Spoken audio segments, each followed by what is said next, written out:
بسم الله الرحمن الرحیم. د محمد بن قاسم داستان درنو اوریدونکو 15 برخې ته مو هرکلی کوم. ګنګو په خپل ژوند کې هیڅ کله دومره نه و پریشانه سوی. سر یې ښکته اچولی ولاړ و. جیرام ور وړاندې سو، د هغه په اوږه یې لاس کېښود او ویې ویل: ګنګو، که ته د زړه له کومې غواړې چې زبیر او نور ملګري یې له زندان نه وژغورل سي، نو دا معامله څو ورځې ماته وسپاره. زما هیله ده چې که جیرام سم له خطر نه وویرول سي، نو د دوی د زنداني ساتلو جرأت به ونه کړي، او که هغه زما خبره وانه اورېده، زه بیا دلته راځم او کوم بل تدبیر به سره سنجوو. مګر د خالد خور چېرته ده؟ ګنګو ځواب ورکړ: هغه هم له موږ سره ده. هغه په کښتۍ کې زخمي شوه. جیرام وویل: اوس څنګه ده؟ د دې پوښتنې په ځواب کې خالد وویل: هغه اوس تر پخوا ښه ده، خو زخم یې لا بشپړ نه دی روغ سوی. زه د مایا د یوې احسانمن یم، هغې ډېر زحمت ورسره تېر کړ. ګنګو وویل: که پرتابرای د راجا په امر کښتۍ لوټ کړې وي، نو زه ګمان نه کوم چې بندیان به پرېږدي. زما په ګمان به هغه دا هڅه کوي چې دغه خبر له سند نه بهر ونوځي. په برهمن آباد کې داسې زندانونه دي چې یوازې په مرګ بندي ترې راوځي. د دې خبر رسول مکران او یا بصرې ته ضروري دي. که هغه حکومتونه مداخله وکړي، نو راجا به بیا بندیان خوشي کړي. جیرام وویل: که د خالد زړه غواړي چې ولاړ سي، زه یې تر سرحد د اړولو ذمهواري اخلم. ګنګو ځواب ورکړ: خالد زه هم تر سرحد اړولی سم، خو تر څو یې چې خور روغه نسي، هغه نسي تلای. پر دې سربیره نن سبا د عربو لښکر په ترکستان او افریقا کې په جګړو بوخت دي. امکان لري د پوځ د کمي په وجه اوس سند سره د جنجال نه ډډه وکړي. د خالد په نظر که زبیر له زندان نه خلاص سي، نو دغه مسؤلیت هغه ښه ترسره کولی سي. هغه په بصره او دمشق کې ټول چارواکي پیژني. جیرام وویل: که تاسې دا غواړئ، زه دا وعده در کوم چې د خپل ژوند په بیه به د زبیر د راخلاصولو هڅه وکړم. مایا وویل: وروره، ته هر څه کولی سې، د زبیر د ژغورلو هڅه خامخا وکړه. جیرام وویل: مایا، ستا له سپارښت نه پرته هم زه د خپل فرض بولم. دا یې وویل. بیا یې ګنګو ته مخ ور واړاوه او ویې ویل: که اوس دې تاسې اجازه وي، زه له مایا نه د څو خبرو په باب پوښتنې کوم. د ګنګو په اشاره د هغه ملګري په یوه او بله خوا تېت شول. ګنګو هم یوې خوا ته د تګ په تکل روان سو.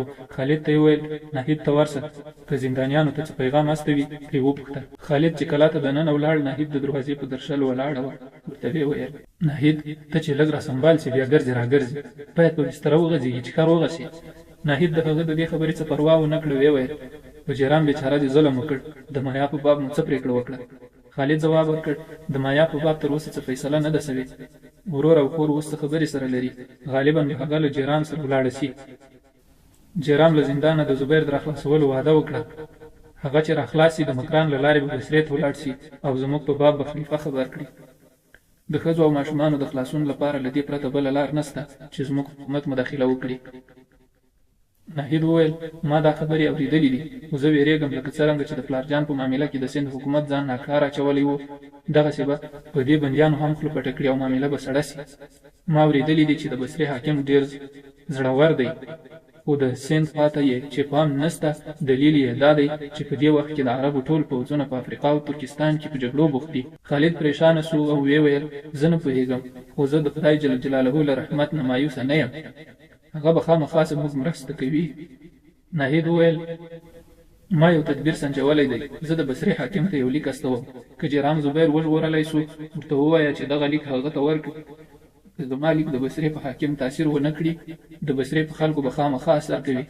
ما په خوب کې مسلمانان د زندان د دروازو په ماتولو لیدلي، او زما پر دې باور دی چې خوب مې رښتیا کېږي.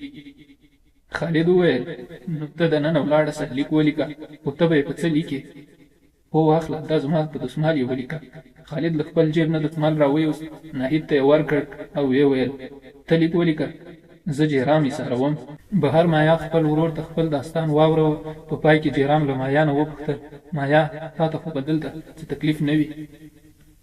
مایا ځواب ورکړ: نه، ګنګو ما خپله لور بولي او ناهید ما خپله کشرۍ خور ګڼي. جیرام وویل: مایا، زه یو ډېر بد خبر تا ته اورم. مایا وویرېدله. ویې ویل: څه شي خبر؟ جیرام وویل: خبره دا ده چې اوس زه تا له ځانه سره نسم بیولی. ما ستا د ورکېدو تور په پرتابرای تپلی و، خو چې کله هغه زبیر او علي وربړول، نو ما بیا دا اعتراف وکړ چې ته له ما سره په کښتۍ کې نه وې. که اوس زه تا له ځانه سره بوځم، نو هغوی به د خالد او ناهید پوښتنه رانه کوي. زه د راجا له شکنجو نه ویرېږم، خو په دې ویرېږم چې پرتابرای به د دوی د لټولو لپاره هڅې پیل کړي. زه نه غواړم چې هغوی ستا په لیدو د خالد او ناهید په باب هم شکمن سي. که ته څو ورځې نور هم پاتې سي چې پرتابرای بیرته دیبل ته ستون سي، بیا به دې زه له ځانه سره بوځم. مایا په ډاډمنه لهجه ورته وویل: وروره، زما غم مه کوه، زه دلته خوښه یم، او تر څو ناهید روغه نه سي، زه له دې ځایه نه ځم. خالد او ګنګو څو ګامه لرې په خپلو کې ګډېدل. شیرام هغوی ته غږ کړ او په اشاره یې ور وغوښت چې هغوی ورنږدې سول. ورته ویې ویل تاسې ته بیا څه شک پیدا نه سي چې زه به څه دسیسه جوړوم. مایا وایي چې د ناهید تر رغېدو پورې همدلته پاتې کېږم او زه هم د ځینو مصلحتونو په وجه هغه دلته پرېږدم. څو ورځې وروسته به یې بیایم. امکان لري چې زه هم د زبیر سره یو ځای وتښتم او زه د تل لپاره ستاسې سره د سفر ملګری شم. زه اوس ځم. امکان لري چې پرتابرای ښار ته ورسېږي، له ما سره ملاقات وکړي. نور زما ځنډ ښه نه دی. خالد وویل ته لږ ودرېږه. ناهید یو لیک لیکي. تاسې هغه زبیر ته له زندان نه د خلاصون نه وروسته ورکړئ. جیران وویل نو زر کوه لیک راوړه، زه ډېر وځنډېدم، هغه به برهمن آباد ته نږدې سوی وي.